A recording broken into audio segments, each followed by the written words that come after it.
Hi, Coach. Can you hear me? Yep. Okay. Give me 1 second.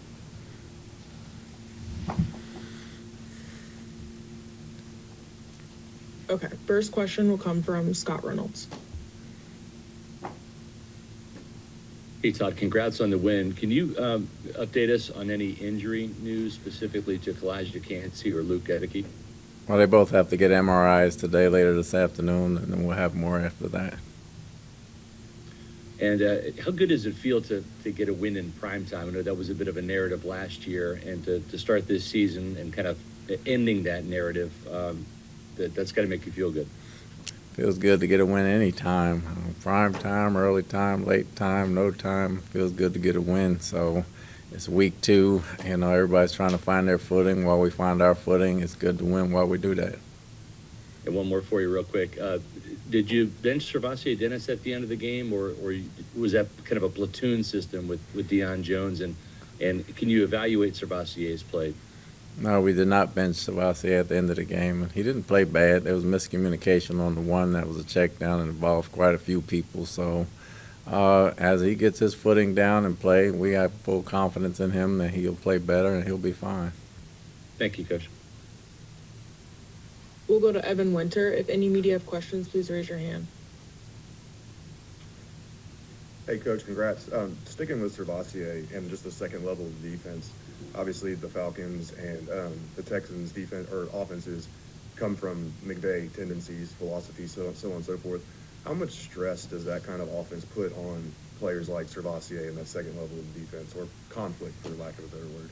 Doesn't put a lot of conflict on it. The Falcons came from McVay. The Rams, even though he came from McVay, that was the Patriot system that they ran. So it didn't put a lot of conflict on it. It's just communication in the back end with a few starters here and there that we got to clean up, that we start the game off 2 weeks in a row giving up a big play that we got to cut out. Once they settled in, I thought they played well. And then going to Baker, how's he feeling today? Obviously took some shots, lowered legs, things like that. How's he feeling? I mean, I'm sure he's sore. But Baker's a competitor, and I hadn't seen him yet since it's too early in the morning for him to come in. But I'm sure he's pretty sore, but we'll see how he's feeling later today. Thank you. John Romano.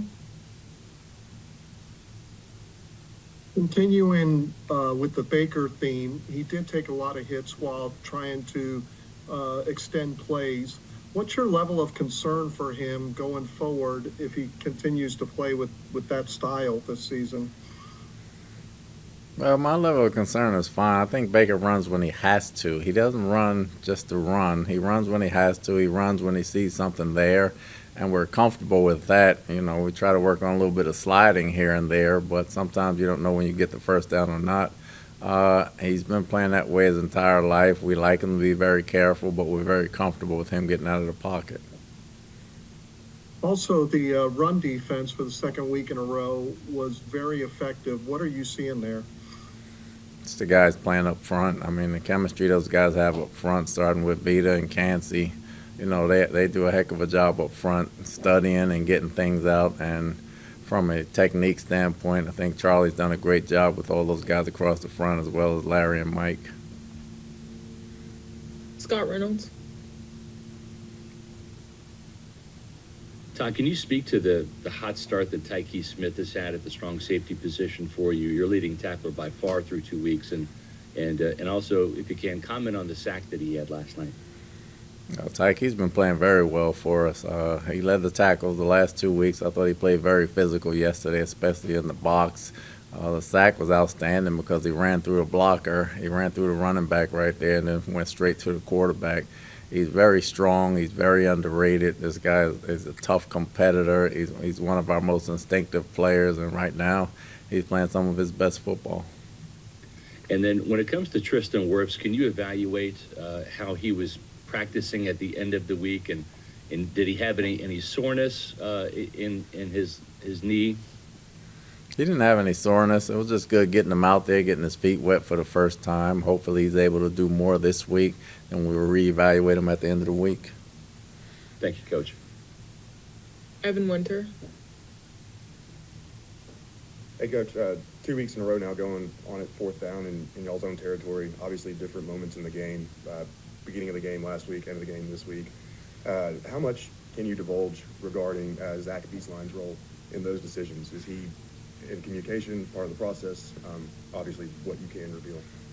Well, at the end of the game this week, it was really no choice. He had no say-so in that one. It was 4th and 10 in 2 minutes, so we had to go for it there.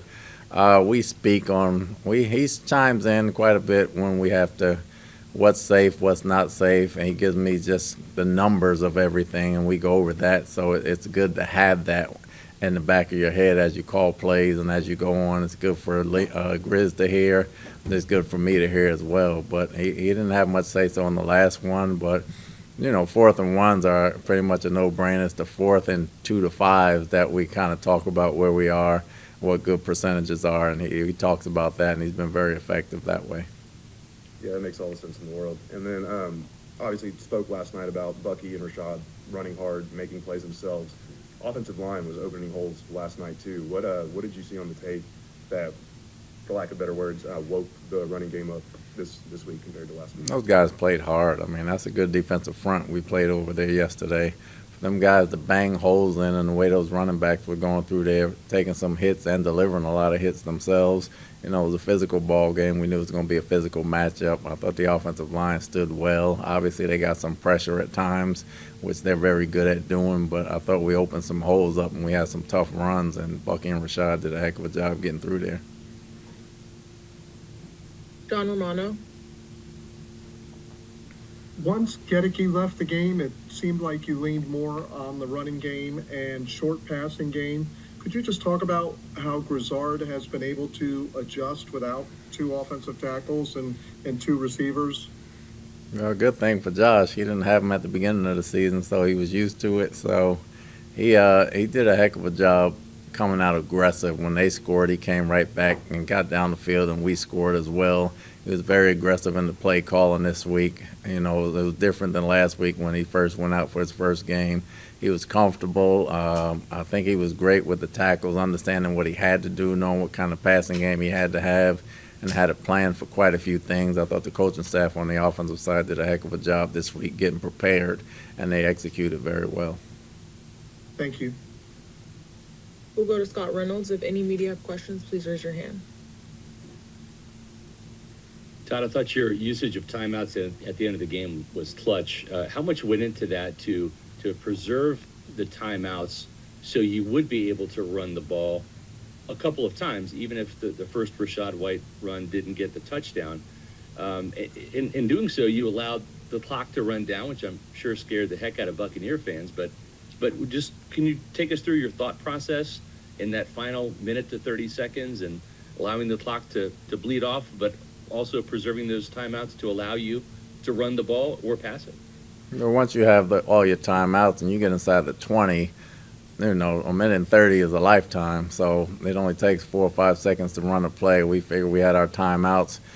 They were playing the pass. We figured we can afford to run the ball and still call a timeout and still have another one in our hip pocket as long as it was a quick hit and run right there. So we were confident in that. Again, Zach, as you asked the question earlier, he was very sharp on that as well, as far as how much time we had, when we can use them, when we couldn't use them. So everybody was in sync offensively, and it was one of our favorite plays, so we went with it.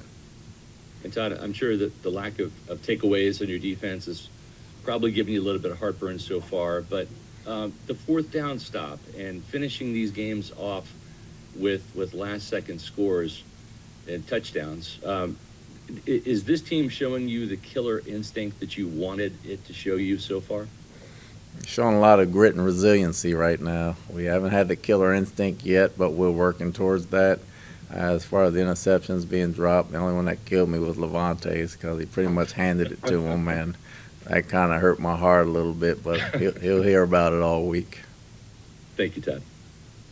Last question from Evan Winter.